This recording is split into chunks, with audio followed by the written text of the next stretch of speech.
24 Angler auf 12 Booten jagen 3 Zielfische. Jawohl!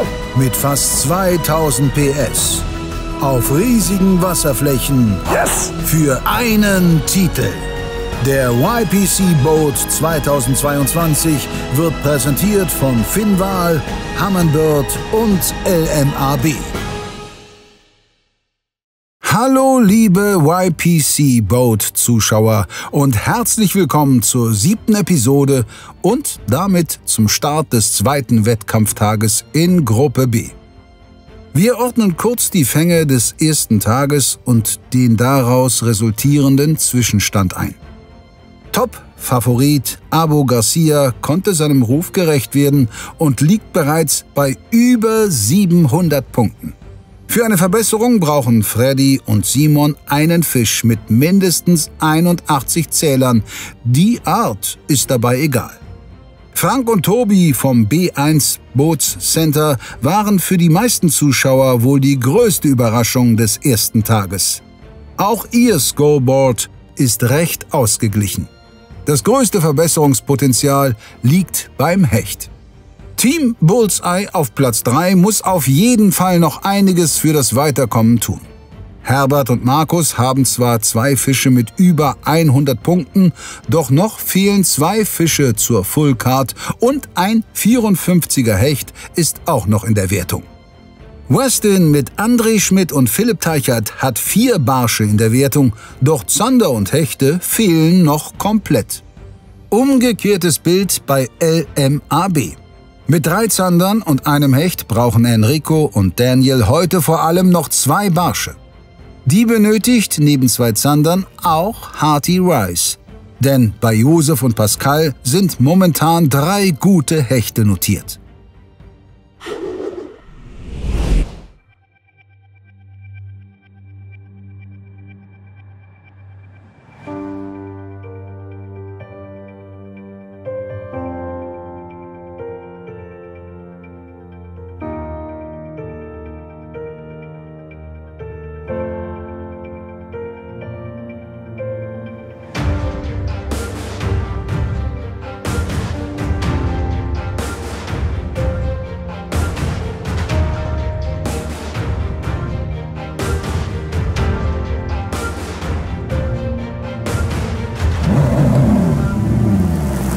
Good morning guys, welcome to day 2 of the YPC boat edition.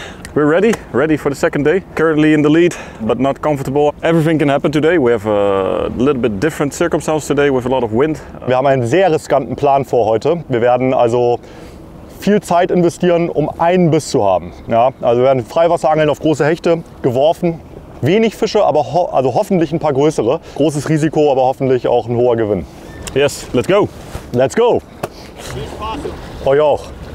Enjoy. Braucht er nicht mehr. Ja, guten Morgen zusammen. Team Hearty Rice. Zander und Barsche brauchen wir heute in guten Stückzahlen und guten Größen, damit wir noch ein bisschen was nach vorne kommen und hoffen wir mal, dass wir heute weiterkommen.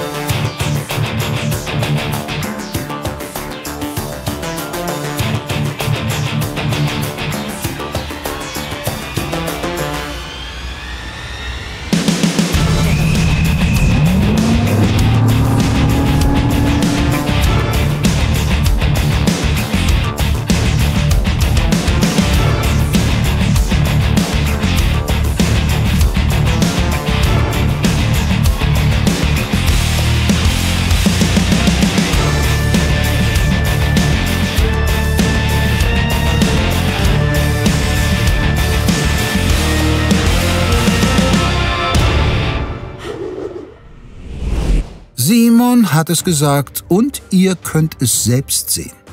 Die Bedingungen sind heute stark verändert. Während an Tag 1 quasi Windstille herrschte, haben wir es heute mit dem bisher windigsten Turniertag zu tun. Wir werden sehen, welche Pläne dieses Wetter begünstigen und welche es möglicherweise durchkreuzen wird. Während Westin zunächst den weiten Weg wählt, um in der Merwede Flussfische zu fangen, starten alle anderen Teams im Hollandsdiep. Okay, let's do it. So, es geht los. Die Hechte im Prinzip müssen wir vergrößern zu versuchen. Und das ist jetzt hier die Idee, mit etwas größerem Gerät, speziell auf eine schöne Pike-Dame. So, wir beginnen jetzt mit dem ersten Wurf des zweiten Tages. Wünscht uns Glück. Erster Wurf, Tag 2, YPC 22. Wir haben als ersten Spot einen gewählt, der sehr nahe vom Start ist. Wir wollten halt einfach die Zeit am Morgen nicht verlieren. Es ist jetzt so ein Bunnenkopf, so zwischen 6 und 8 Meter. Und da hoffen wir halt jetzt, dass wir gleich in den ersten Minuten Biss kriegen. Da ist er!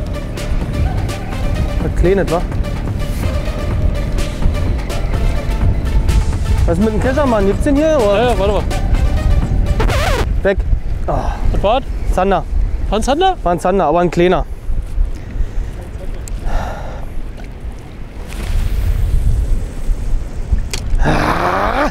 Du hast gerade noch gesagt, du hast ein sehr gutes Gefühl. Los geht's, Henry.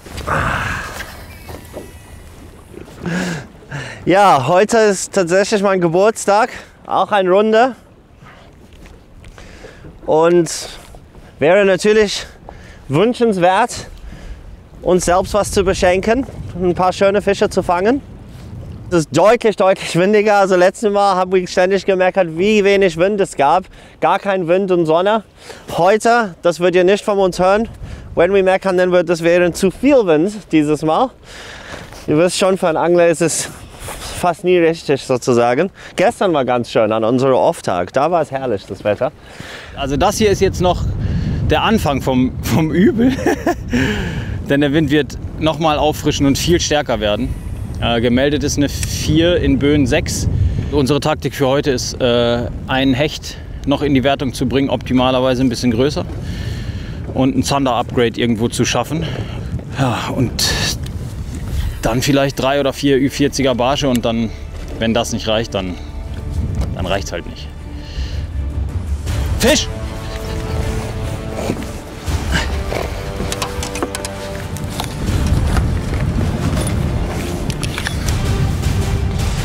Could be Zander. And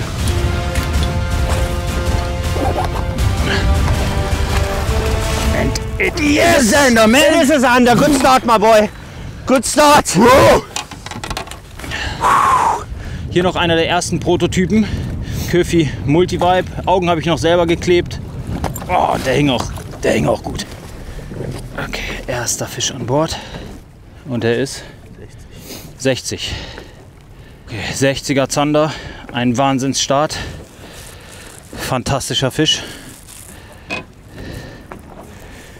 Und der geht natürlich jetzt schnell zurück, weil ich weiter angeln will und noch einfangen will. Fucker, bit me hard, man. Geil, Mann. Nee, in den Finger. Ah, sorry. Geil, Mann.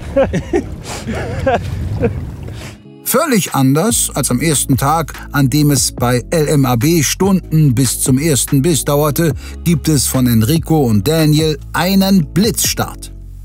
Die beiden klettern an Western vorbei, die nun an ihrem Spot in der Merwede angekommen sind und sich natürlich Ähnliches erhoffen. Mann, richtig geil. Also, ja, so einen Start habe ich natürlich erhofft. Genau so einen Start. Ein Mann wie Enrisis hält man nicht unten für lange. Mann wie Enrisis. Hab natürlich richtig spekuliert, dass heute Enrisis sich richtig entfaltet heute. Letztes Mal war für ihn echt nicht so geil. Und so ein guter Angler. 2 Tage hintereinander passiert sowas nicht. Darauf habe ich auf jeden Fall stark spekuliert. Wir haben das Gewässer gewechselt, weil wir mit dem ersten Tag nicht ganz so zufrieden waren, zumindest was Zander und Hecht angeht. Ja, Zander ist definitiv der Zielfisch. 12 cm Shetties bei André. Ich habe 4 Würfe, die ich anders mache, und zwar mit einem Chatterbait direkt am Buhnenkopf, um zu gucken, ob noch ein Barsch da ist. Los geht's! Auf geht's! Let's rock! Wir hatten gestern im Training hier an jeder Buhne richtig gute Zander und immer mal wieder ein Hecht dabei. Alle 90 plus. Wollen wir beten, dass sie kommen? Ja. Lass den heutigen Tag einfach so werden wie den gestrigen. Ach so, ja. Guten Morgen, YPC Boat, Tag 2. auf dem Boot beim Team Bullseye. Herbert und ich, wir sind geladen wie eine Springfeder. So ungefähr, ja. Es ist wirklich Wahnsinn. Wir haben uns so viele Gedanken gemacht und das Ziel ist jetzt hier an dem ersten Spot einen Barsch zu fangen. Und wenn wir die Barsche erwischen würden, mindestens einen, dann machen wir einen Spotwechsel, dann geht es auf Zander. Ich glaube, es ist heute echt alles möglich für alle Teams. Und ja, wir wollen jetzt da den Sack zumachen heute. Wir sind richtig heiß. Welchen Platz das am Schluss wird, solange er zwischen 1 und 3 liegt, wäre jetzt mir egal. Wie siehst du das, Herbert? Wollen wir Freddy und Simon einholen? 3 vollkommen ausreichend. Eben, 3 reicht, 2 noch besser, 1 wäre natürlich sensationell. Also einer fischt eher was eher so links-rechts läuft, ein Twitch-Jig, der eher einen Fisch überredet, der vielleicht schon mal gefangen wurde hier auf dem Platz, weil der hat relativ viel Druck bekommen, haben wir gehört, gestern im Training von den anderen Teams. Ich fische ein Chatterbait mit einem Gummifisch drauf. Das Geile an dem Deckspinnerbait von uns, Chatterbait von uns ist, der hat hier vorne an der Öse hat der einen Sprengring sitzen zum Anhängen, ne? Weil vorher sind da oft die Karabiner dran gewesen bei den anderen Brands und die öffnen sich häufig. Und hier mit dem Sprengring, den ihr hier drin habt, wenn ihr dann euren Einhänger einhängt, der verkantet sich nicht und dadurch kann der sich nicht öffnen im Drill. Das war, finde ich, einer der größten Nachteile. Er hat gerade einen Biss gehabt, auch auf dem Chatterbait, den gleichen. Nachteil von anderen Chatterbaits, das haben wir gerade von Abu verbessert. Ja, nice. Der Köder macht viel Druck im Wasser und gerade wenn jetzt zum Beispiel viel Wind auf einem Platz ist, macht das Sinn, einen Köder zu angeln, den sie halt gut finden, die Fische. Das ist so eine schöne Krautkante hier und da hoffen wir, dass wir jetzt also einen Barsch kriegen. Um die Hechte wollen wir uns dann später kümmern. Ziemlich optimistisch, was das Wetter angeht, ne? Viel Wind ist eigentlich immer gut. Ist doch eigentlich perfektes Hechtwetter, oder? Das ist absolut geil, ja. Ein bisschen Sonne, ein bisschen Wind. Aber ja, hier sind ja auch mit den Tiden und wie ist die Strömung, Wasser? I think it's a pike. It's a perch, it's a really big one, huh? Or it could be a super big perch or a small pike. I'm ready. I go for a perch. Lost it. Ah, no. Was a big perch, huh? Okay. Keep on cracking. Was a perch. Keep on going, man. And 40. We needed that fish. Genau der eine Fisch, den wir gebraucht haben. Riesenbarsch. Oh. In the first 10 casts, eh? Ja, erst ein paar Würfe. Wir sind genau auf dem Platz drauf. Oh, der Plan, der hätte so perfekt funktioniert, wenn wir diesen Fisch gehabt hätten. Da hätten wir sofort Hecht angeln können. Eieieiei, das tut so weh. Wenn man die Fische hakt, die verliert man fast nie, die großen Barsche. Die hängen immer. Nur heute nicht, aber ist egal. Das ist so, das passiert. Weiter geht's. Grundsätzlich fischen wir die gleichen Routen, immer die Power Tees bis 49 Gramm. André den Klassiker, die W6. Ich fische die neue W3 Power Tees, zweite Generation. Schlankerer Blank, moderne Ringe. Ich finde leider keine passenden Einträge. Aber bei Google anscheinend noch nicht gelistet. Die erste Generation der Power Tees war schon ein absoluter Klassiker bei uns im Programm. Jetzt die zweite Generation, noch geiler geworden. Fische ich sehr, sehr gerne. Habe ich zwar erst gute 3 bis 4 Wochen, aber richtig geiler Stock. Gestern haben wir natürlich noch mal den Off-Day genutzt, um zu trainieren. Und wir hatten ca. 15 Fische, davon waren glaube ich 4 Barsche über 40. Das stimmt einen natürlich positiv und man ist auch echt angespannt, weil man weiß, die Fische sind da. Und deswegen ja, bin ich jetzt echt heiß auf diese Drift hier. Schöne Krautkante hier, wir fischen hier auf maximal 2 Meter Wassertiefe unterm Boot. Viele Pflanzen, viel Kraut, aber ja. Fisch! Ich bin auf Anker, ich bin auf Anker. Fish, it could be a perch, could be a perch. Quickly, quickly, quickly. Ah, came off, it was a big perch. A riesen perch. Ah! Egal, weiter geht's. A riesen perch, schade. Scheiße. Nicht schade. Das Problem war, Enrico könnte nicht sein Route fallen lassen, um sofort zu cachern, weil wir haben einen echt blöden Wind heute. Und das Problem ist, wenn er das machen würde, dann geht der Schnur sofort in den E-Motor rein. Dann hat man ein viel größeres Problem. Manchmal ist es so, wenn diese Barsche direkt unter dem Boot ein bisschen rumzappeln auf der Köder. Es braucht nur eine Sekunde, wo es keine richtige Spannung gibt und da kommen die dann ab. Ich fische weiter mit den Sonomina hier vom Majorcraft. So eine sinkende sinkende Twitchbait letztendlich. Und ja, irgendwie hat es ein bisschen herausgestellt, dass die Fische halt schon sehr auf diese weiße Farbe stehen, jetzt gerade zur Zeit. So, wir haben jetzt gerade ein paar Spots geangelt mit der Ankerfunktion von dem Elektromotor, um halt sehr genau auf dem Platz zu angeln. Jetzt haben wir ein kleines Stück, was wir fischen wollen, wo die Fische mehr verstreut stehen. Und statt jetzt gegen ran zu fahren mit dem Elektromotor, legen wir jetzt einen Driftsack und fischen die Kante mit dem Driftsack runter. Warum? Ganz einfach. Bei dem harten Wind macht der Elektromotor natürlich ordentlich Dampf und ordentlich Geräusche. Und das verscheucht die Fische. Wir haben alle Bisse, die wir gerade hatten, auf voller Wurfweite gehabt und keinen Biss am Boot. Und das sagt einem eigentlich sofort, die Fische haben keine Lust aufs Boot, es stört die. Und deswegen werden wir jetzt die andere Richtung fischen. Weite Würfe, Driftsack, keine Geräusche machen. Gucken wir mal, ob das funktioniert. Wie es aussieht, haben die meisten Teams bisher ein wenig an den Bedingungen zu knabbern.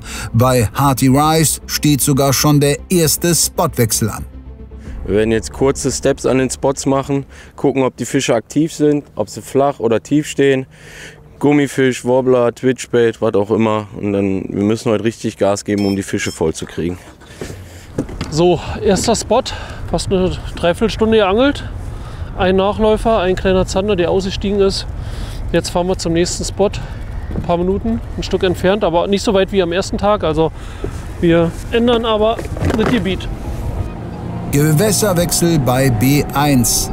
Es geht unter der Brücke hindurch auf dem benachbarten Haringfliet, soll es nun also mit dem gewünschten Großhecht klappen. Bullseye fischt auf Barsch, doch an der ersten Stelle gelingt es ihnen nicht, einen zu fangen. Das wird heute noch lustig. Also Zander ist eigentlich das, wo wir am ehesten kriegen. Und darum brauchen wir jetzt einen Barsch. Aber wir müssen das punktuell machen. 10 Plätze hinfahren, bam, bam, bam, bam und irgendwo stellen. Außerdem, wir brauchen ja nicht 5, wir brauchen nur jetzt erst einmal einen. Oh. You take it by the hand? No. Ja, okay. I can net it for you. Okay. Oh. It's so small that we don't even... Yeah. Good fish. Again on the cheddar. Chatterbait, not an upgrade.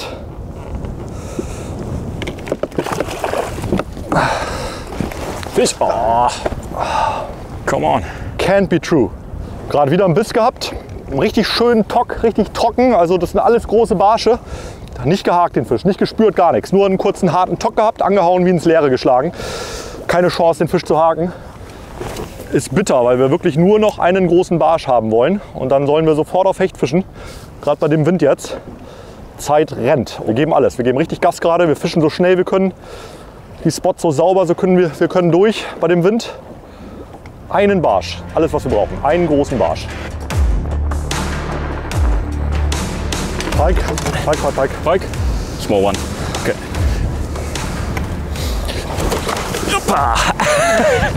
Who caught it now? Did I? So. Das hat funktioniert. Biss haben wir gekriegt auf dem Spot nochmal. Aber ich weiß, dass das ein Barsch war, den ich vorher drauf hatte, weil da keine Hechtzähne drauf waren. Deswegen schnell weiter angeln.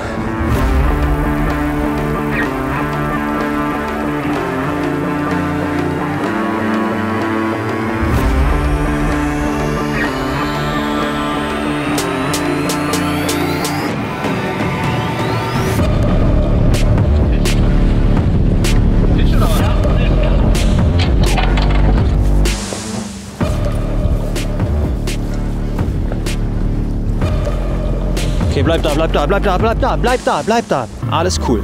Guter Zetti. Ah, der ist klein. Nein, der ist Ende 50. Okay. Yes, immerhin ein Zander. Ist immer mit mir so ein Chaos, wenn ich einen Fisch kriege.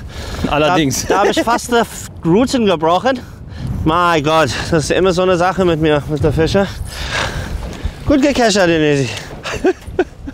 Okay, halten wir. Was hat das? 54. So, immerhin 1 cm besser als unser kleinster Zander. Der hat jetzt 54. Könnte wichtig sein. Zack, weiter geht's. Stinkt wie Fisch. Das ist schönes Geruch, den man haben. das man haben möchte nach einer Stunde Angeln. Der Geruch hat mir schon ein bisschen gefehlt letztes Mal. Nur eine kleine Verbesserung für Daniel und Enrico. Der davor verlorene Barsch hätte ihnen deutlich mehr gebracht. Aber immerhin riechen die Hände schon mal nach Fisch, was bei André und Philipp oben im Fluss bislang noch nicht der Fall ist. Ich verstehe es wirklich nicht. Ja, wir angeln jetzt 1 Stunde und hatten noch nicht einen Kontakt. Gestern hatten wir in der 1 Stunde, André, wir hatten einen Doppeldrill, wir hatten noch einen 60er Zander, wir hatten ein paar Minuten später noch einen Hecht. Es zerrt auf jeden Fall mal wieder an den Nerven. Ich bleibe bei Green Tomato und taktisch stellen wir uns jetzt noch ein kleines bisschen anders auf. André fischt mal noch einen kleineren Köder, wahrscheinlich 9 cm Shetties, oder? Ja, oder den 10er Slim. Oder 10er Slim. Bisschen eine andere Aktion reinbringen. Aber unser Plan steht auf jeden Fall, wir bleiben hier, weil wir uns sicher sind, dass die Zander hier kommen. Wir haben gestern ein fantastisches Angeln gehabt. Echt zum Verrücktwerden manchmal. Aber das ist Angeln.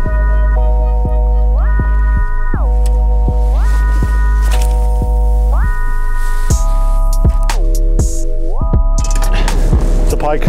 Good one? Nah. Can be an upgrade? No. Need the drift anchor Continue out? fishing, come on. Sure? Okay. Okay.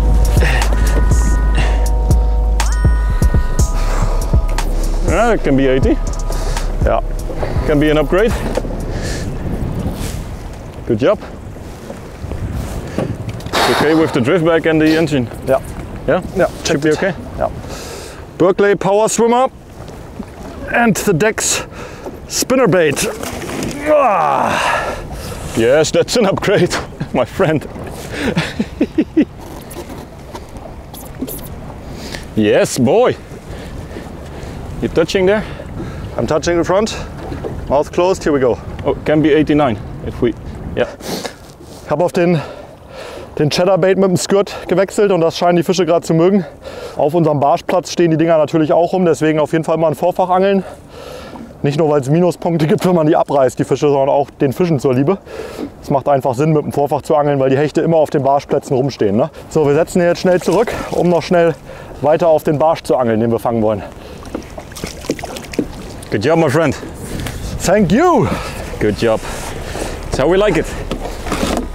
Nicht der erhoffte Großbarsch, doch dieser Hecht ist dennoch ein sattes Upgrade. Es spricht aktuell sehr wenig dafür, dass Abu es nicht ins Finale schaffen wird, zumal die Fangergebnisse in der Gruppe bisher recht überschaubar sind. Also gestern hatten wir ja noch in dem ersten Vorrundentag die WhatsApp-Gruppe, wo die ganzen Fische reingekommen sind. Ja, was soll ich dazu sagen? Heute ist ein bisschen beunruhigend. Aber auf der anderen Seite auch gut, weil es baut dann doch nicht so viel Druck auf, wie wenn wir jetzt wüssten, dass alle fangen, eine Meldung nach der anderen reinkommt und bei uns passiert bis jetzt noch gar nichts. Dann lieber so. Und wir lassen uns am Ende überraschen. Biss gehabt. Mensch, Biss gehabt. Aber das war so ein Biff, den hätte ich nicht gekriegt. Auch mit oder an. Quatsche, was ist da los? Nicht schon wieder? So, der erste Biss halt. Und da geht die Pumpe hoch.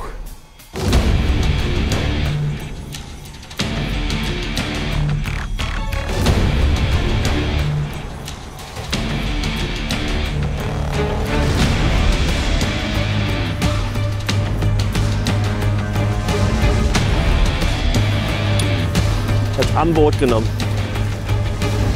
Eine Hecht. Bring it up and Let it in! Yes, Hat direkt genommen am Boot. Ich habe ihn gesehen beim Biss. Direkt am Boot. Wieder kein Monster, aber at this stage of the game schon wichtig. Wow, das war echt spannend. Er hat wirklich genau, als ich das Köder rausnehmen wollte, habe ich ihn gesehen, kurz stehen lassen und er hatte das Ding genommen. Auf der Scrolllinie? 72. 72. So, ein 72er Hecht. Jetzt haben wir immerhin 2 Hechte auch in der Wertung. Er kommt jetzt schnell wieder zurück. Der 6. Fisch auf dem Scoreboard für LMAB. Noch ist Bullseye wegen der besseren Fischgrößen vorne, doch bereits ein kleiner Barsch würde Enrico und Daniel nun für Platz 3 reichen. Also vielleicht müssen wir den Fisch upgraden, aber es ist natürlich erstmal extrem gut, die auf dem Board zu haben, auf dem Scoreboard. Ja, echt nice, also vor allen Dingen der Biss war echt ziemlich Hammer. Wirklich direkt vor mir. Könnte den Fisch sehen am Following und es war wirklich, wir können aber kurz vor aus dem Wasser zu kommen, kurz stehen gelassen und echt voll genommen. Das ist Wahnsinn, diese Twitch-Bait-Aktion zurzeit. Aber komischerweise auch, wenn es wirklich da einfach still liegt. Ha? Also eigentlich alle Bisse kommen nicht während des Twitch.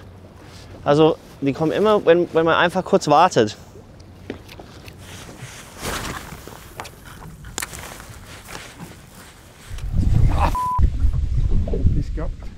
Also wir haben jetzt nur Spots, wo wir denken oder wo auch teilweise Inputs kamen, da könnten Barsche sein, das könnte laufen.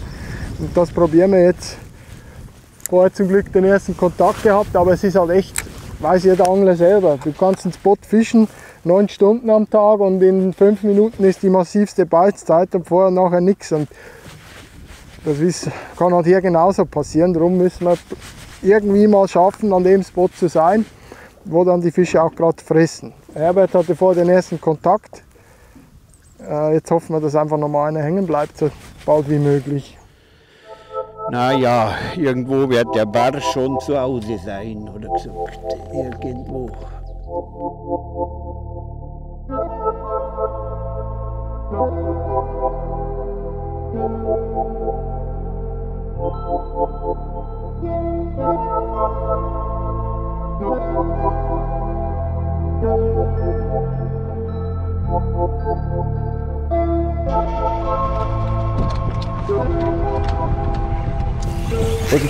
Ganz komisch draufgehangen.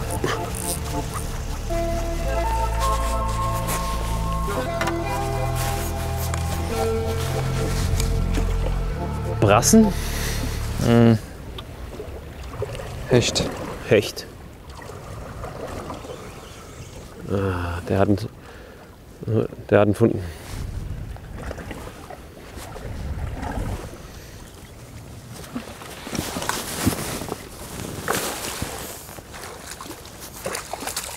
Haken ist ab. Gut.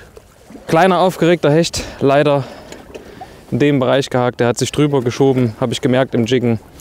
Zählt leider nicht. Aber Fisch ist da, das ist schon mal ein gutes Zeichen. Da geht er weg. Aber die Zander bleiben uns noch fern. Egal, weiter geht's. Auch während Philipp und André auf Zander aus sind, diesen Hecht hätten sie trotzdem gebrauchen können. Auch Hearty Rice wartet noch auf die ersten Punkte. Ja, ich fische jetzt wieder die Valley Hunter. VHS 712 ml heißt die. Es ist eine super Allround-Route auf Barsch. Mit der kannst du fast alles machen. Das mag ich sehr, sehr gerne, weil gerade beim Turnierangeln, ich mag das nicht mit 5, 6 verschiedenen Routen angeln zu müssen. Mit der kannst du super jiggen noch, also kleinen Jigs. Du kannst auch die ganzen Rigs fischen.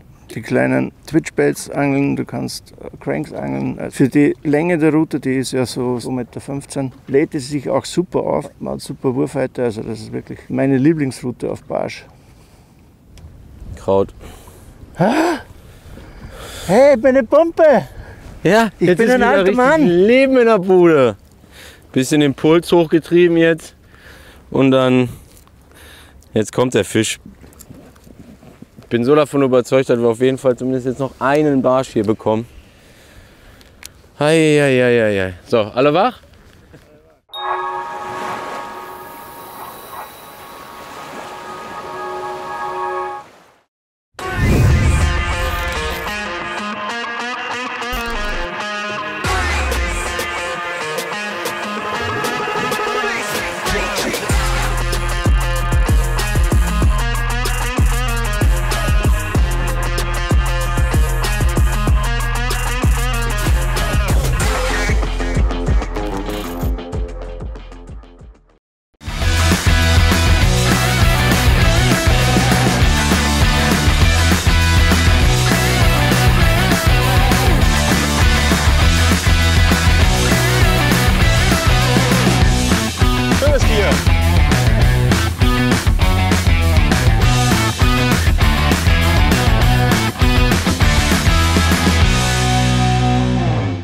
Lure-Lock.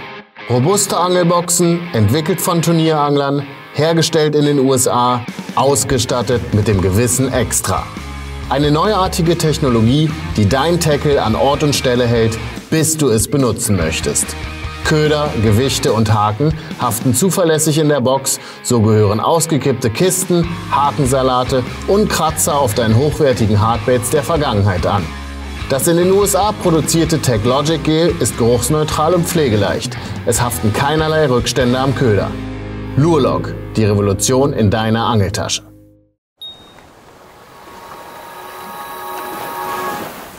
Ein Stück abwärts oder Hafen?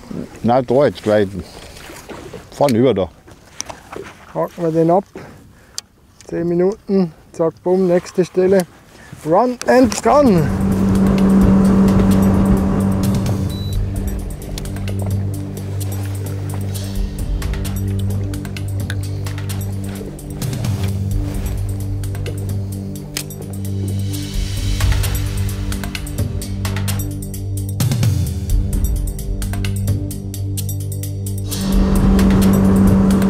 Umso mehr Zeit das läuft, umso geiler wird die ganze Sache natürlich.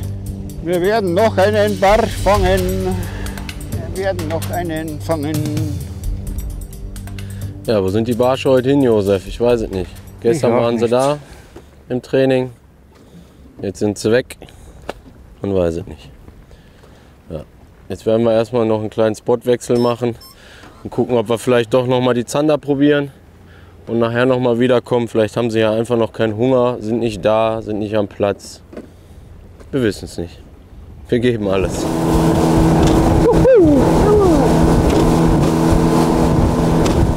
Wir sind vor einer Viertelstunde hochgefahren. Jetzt sind sie wieder runter. Das heißt, entweder war der Platz scheiße oder sie haben gefangen und sind schon wieder weg. So after a few fish, but not the perch we're after on the first spot, we decided to make a little bit of a run again to the place where we had great fun fishing on day one as well. It's a tiny little place. We just spent 20, maybe 30 minutes here and see if we can get an upright perch. Freddy got his first bite on a little twitch jig again, so looks promising. But now they need to stay on the hook. That's the most important.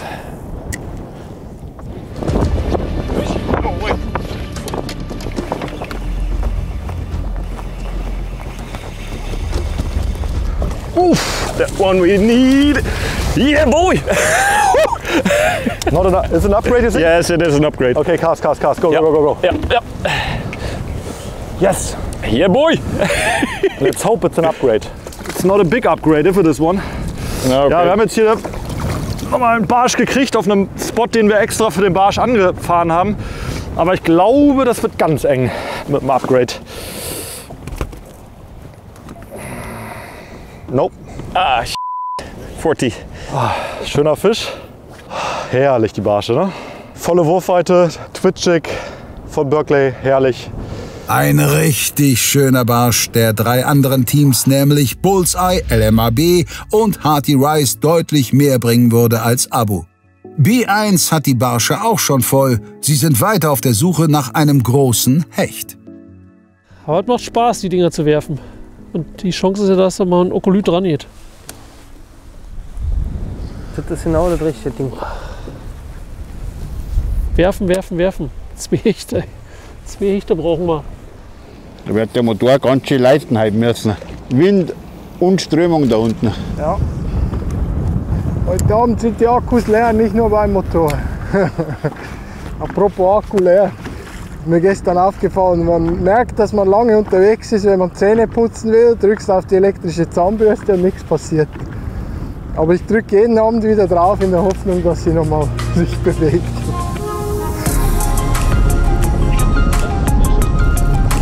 Ja, komm mal. Warte, Anker.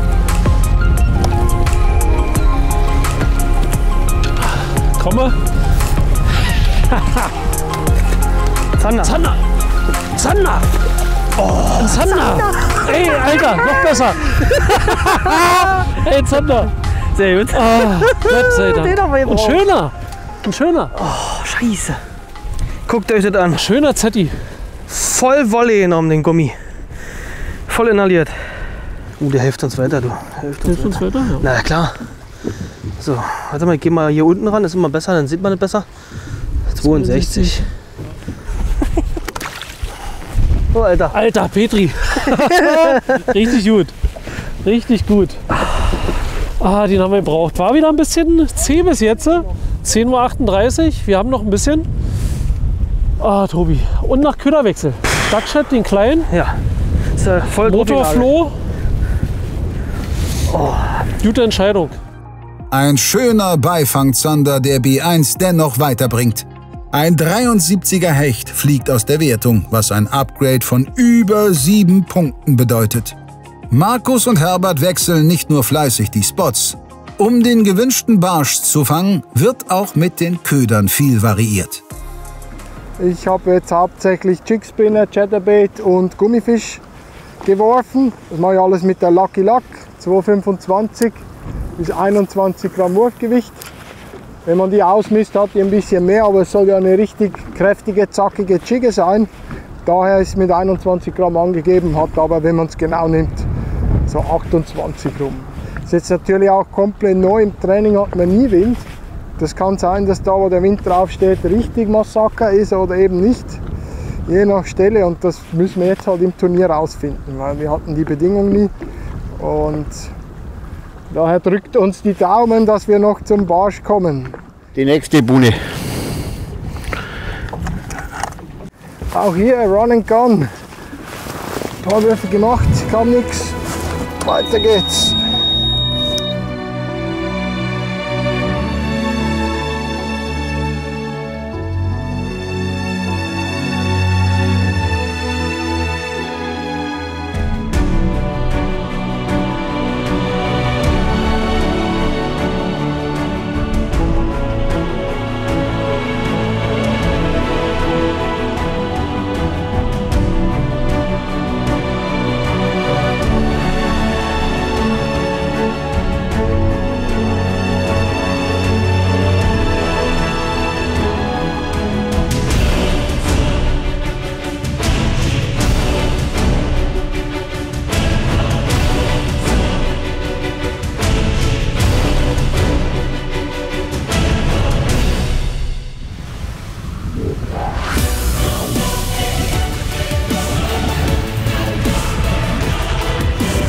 Alexander. I'm here. Yeah! Yes, my boy! I go on anchor. Mach. Yes! Yes! Come on in easy! Man ist immer nur ein Wurf weg von einem guten Fisch. Und jetzt ist es da. Yes! Don't drop him. Whatever you do. Yes, yes. 0,5. Ja. Dann ist er 1, 2, 3, 74. 74. Yes! Da ist er!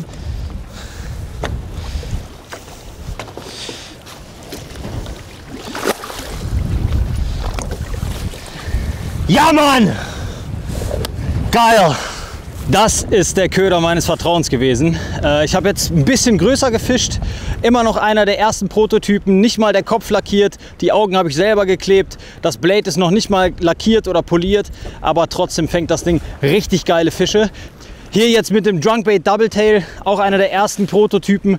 Richtig geil. Das Ding gibt es auch in riesengroß für die richtig fetten Muttis. Aber dieses Mal hat der Zander gebracht und ich bin mega happy. 74 cm. We are back in the game. Der bisher größte Zander des Turniers geht auf das Konto von Enrico und seine beiden Prototypen, die mittlerweile als fertige Produkte im Handel sind. Mit einem Durchschnittswert von 80 Punkten pro Fisch ist LMAB spätestens jetzt wieder voll im Rennen um die Finalplätze. Enrisi, geiler Fischmann, wie geht es jetzt weiter? Auf jeden Fall Spotwechsel, Daniel. Wir brauchen auf jeden Fall jetzt 2 Barsche, das ist sehr, sehr wichtig. Wir fahren zum Barschspot und hoffen, dass sie da sind. Und wenn sie da sind, kriegen wir sie.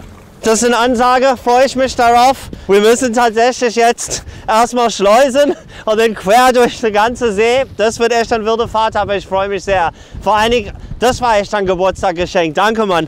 So ein geiler Zetti, ich freue mich riesig. Geil. LMAB braucht noch 2 Barsche für die Fullcard und da der für Enrico und Daniel mit Abstand beste Barschspot der letzten Tage unterhalb der Schleuse liegt, werden wir gleich erstmalig beim YPC Boat ein Team auf dem Volkerak fischen sehen. Und scheinbar nicht nur eins. Abu Garcia hat es zwar nicht auf dieselbe Fischart abgesehen, doch auch Simon und Freddy peilen nun die Schleuse an.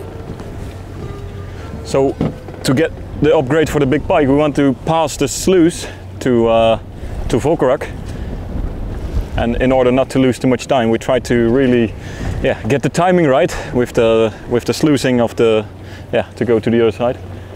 And on this place we don't really get a good visual on what the sluice is doing. So we're gonna quickly reposition in another spot, and from there we wait till the sluice opens, and then we go inside and we go for the big bikes. Wir brauchen die Muttis.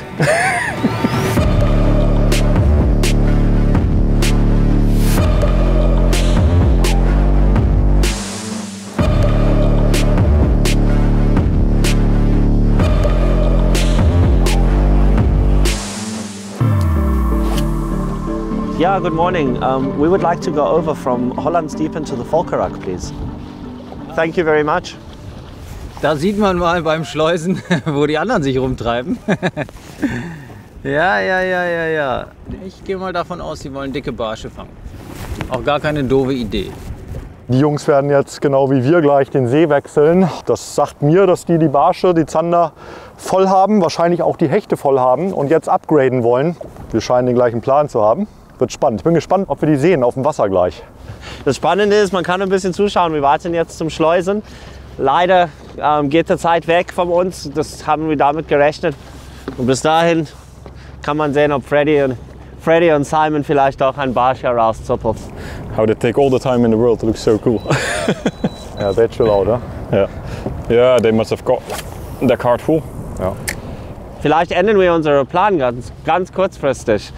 Und na, ich habe schon gedacht, solange wir auf die Schleuse warten, hätten wir vielleicht sogar hier noch auf Barsch angeln können in dem Trakt, weil da gibt es auch richtig dicke Barsche. Ja.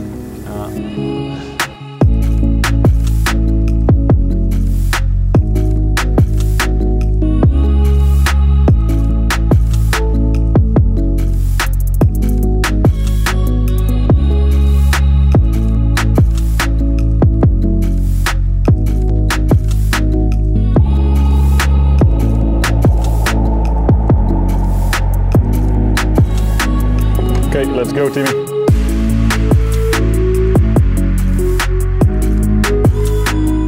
So, das sind die letzten friedlichen Momente auf diesem Boot.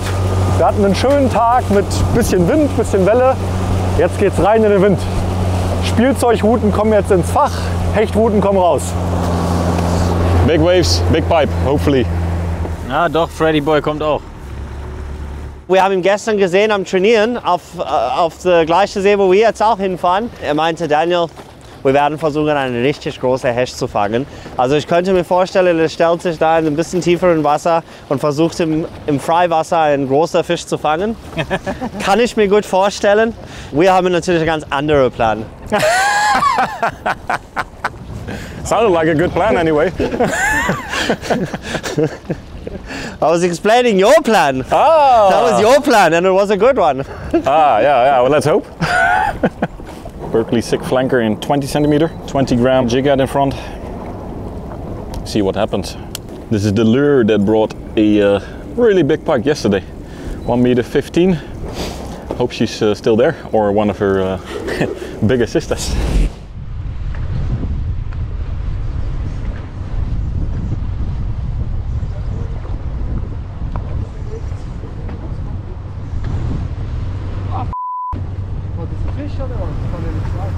Es kann nicht sein, dass das ein Fisch war. Ich muss jetzt schauen. Aber am Köder ist... Nee, das kann ja nicht sein. Irgendwas war ja gerade am Köder. Ich glaube nicht, dass es ein Fisch war, weil es war nur Gewicht drin, 0 Schläge, 0 Bewegung. Komisch war nur, Als das Ding abging, hat es nochmal wie geschüttelt. Vielleicht war es doch ein Fisch, aber speziell.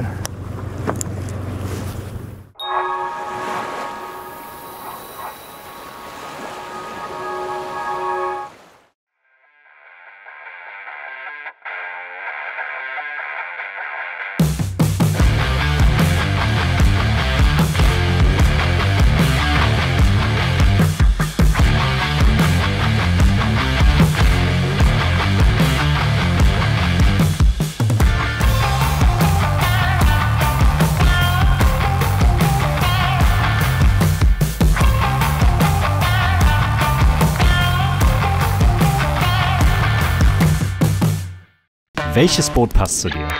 Schauen, testen, kaufen. Komm jetzt an Bord, melde dich jetzt an und sicher dir deinen Termin. info@boatcenter-b1.de.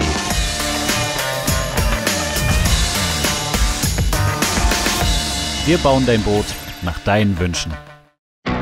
What lies beneath can no longer hide. New Mega Imaging Plus uses high-frequency sonar to show you fish and structure up to 200 feet below your boat and 200 feet out to either side. No more secrets, no more guesswork, just a clearer picture of the world below, down to a fish's species and direction. Because more detail means more of this. Only from Humminbird.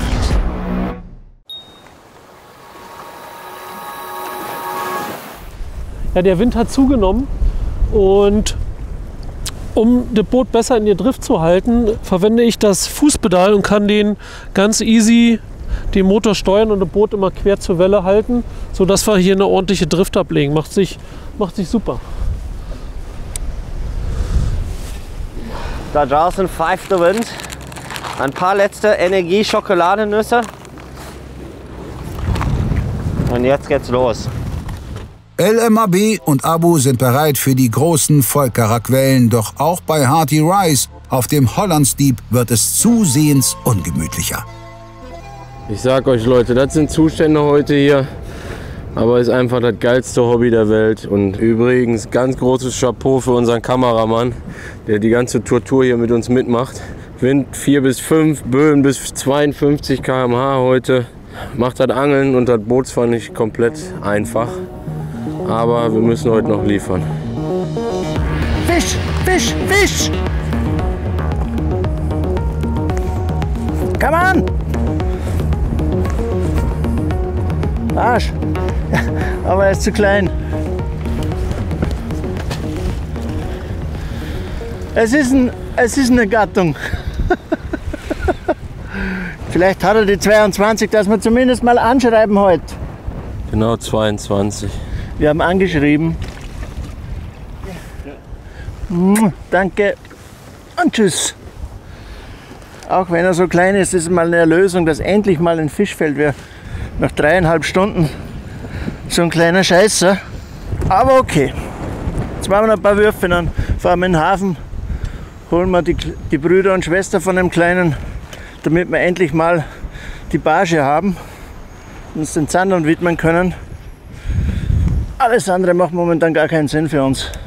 Ein kleiner Fisch, doch er zählt, und solange nur 2 Teams eine Fullcard haben, kann so ein 22er Barsch den Unterschied zum Weiterkommen machen.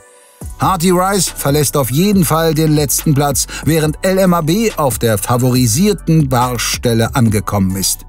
Barsch ist auch nach wie vor der Zielfisch für Markus und Herbert. Yes, yes, yes, yes, yes, yes, yes. We're in the game.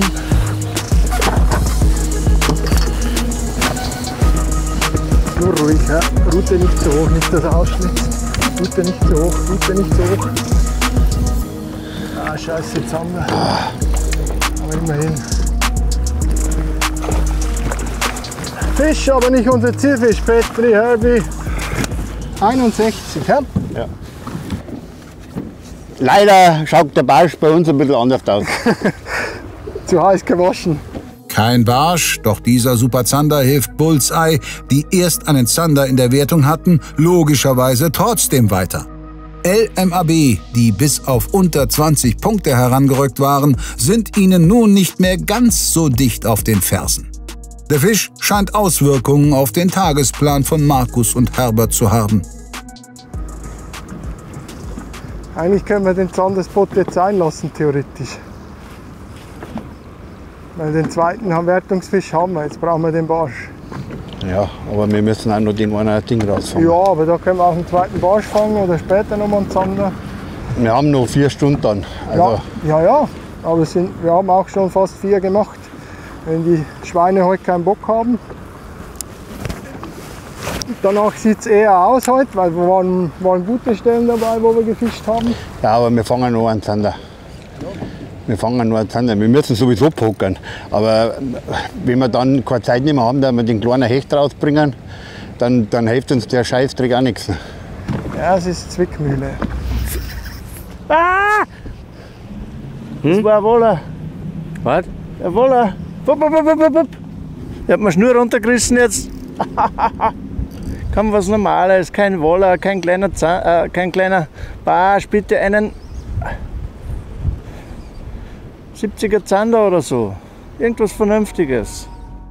Josef kann mit dem Angeltag natürlich nicht wirklich zufrieden sein, doch noch wirkt er eher positiv gestimmt, wohingegen bei Westin langsam aber sicher der Frust die Stimmung an Bord dominiert. Wir wollten hier 2 Zander schnell fangen. Funktioniert ja super. Nebenbei einen Hecht fangen. Funktioniert ja super. Und wenn alles gut gelaufen wäre, hätten wir nochmal das Gewässer gewechselt und hätten auf einen ganz großen Hecht geangelt. Ja. So, neuer Versuch, neue Drift ansetzen. Ein Fisch, im Moment noch nicht so, aber gut. Große Köder werfen ist ja nicht Frequenzangeln. Wir brauchen eigentlich einen guten Fisch und da bleiben wir dran. Da bleiben wir cool. Der kommt noch, Leute. Wenn wir uns gestern aufs Sofa gesetzt hätten, ohne was zu tun, dann sage ich selber schuld, ja. Aber wir hatten eine unglaubliche Fischerei hier gestern. Das gibt's alles nicht. Das gibt's wirklich nicht. Liebe Zuschauer, ihr könnt das nicht glauben. Es ist zum Kotzen. Wenn im Training alles funktioniert und am Tag darauf ist vorbei, vielleicht ging es einem von euch auch schon mal so. Es ist nicht zu erklären. So, wir fahren jetzt in den Hafen rein. Ich glaube, ich weiß, dass wir da angeln dürfen, aber das kontrollieren wir sicherheitshalber nochmal auf der App. Und jetzt hier, wir dürfen den ganzen Hafen angeln. Versuchen wir da vielleicht noch ein paar kleinere Barsche, damit wir die mal abgeschlossen haben, dass wir die mal haben und uns die Zander konzentrieren und dann vielleicht mal noch den Barsch upgraden. So, probieren wir es jetzt. Und dann wird das schon gehen. Und dann machen wir einen Plan B. Oder C oder D oder weiß nicht, was wir dann noch haben. Yep. Beim Interview mussten wir uns entscheiden, ob du schuld bist oder ich schuld bin. Und mittlerweile haben wir den Schuldigen gefunden. Ja, er sitzt hinter der Kamera. Jochen alias Steffen ist schuld. Gestern war er nicht dabei, lief wie Sau. Heute ist er dabei. Wir machen uns hier zur Flöte. Danke, solche Leute mit aufs Boot zu setzen. Unglaublich. Wenn du solche Kameramänner hast, brauchst du keine Feinde. Nee. Schickt uns hier an die letzten Buhnen. Freundschaft. Freundschaft. Galgenhumor bei Westin, bemerkenswerte Planänderung bei Bullseye. Markus und Herbert wollten den ganzen Tag einen Barsch fangen. Es wurde dann aber ein guter Zander, den sie ebenfalls noch brauchten. Nun sind sie in die Dortsche Kiel gefahren und fischen dort gezielt auf Zander. Versteh mal einer die Menschen südlich des Weißwurst-Äquators. Jetzt haben wir am Zanderspot angekommen. Der hat gestern im Training geliefert. Und das muss er aber jetzt der Fonso machen. Der Fonso hat bei dem Platz immer die ganzen Fisch gefangen und ich habe immer nur zugeschaut. Also schaut er mal zu, wie er das jetzt macht. Hast du gehört, Fonso? Der Druck steigt. Ha? Der Druck steigt dezent.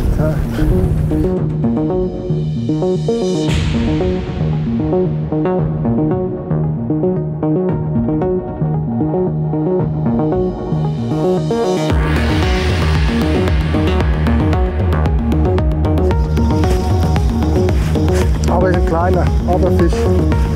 zwei richtig kleine.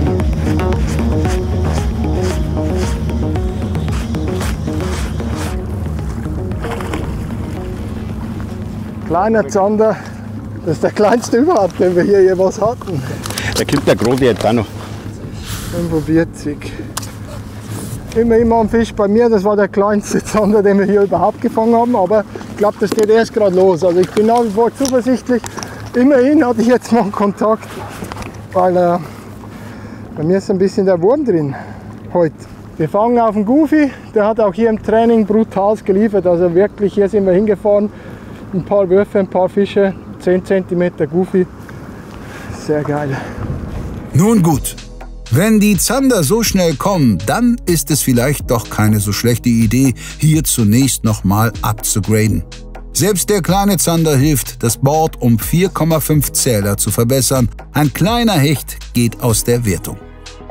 Ob Bullseye, LMAB, Hearty Rice und Westin ihre Karten noch voll machen und welche 3 Teams Nace, Finval und Ilex ins Finale folgen, seht ihr bereits am Sonntag um 18 Uhr. Wir freuen uns über Likes, Kommentare und neue Abonnenten. Ciao!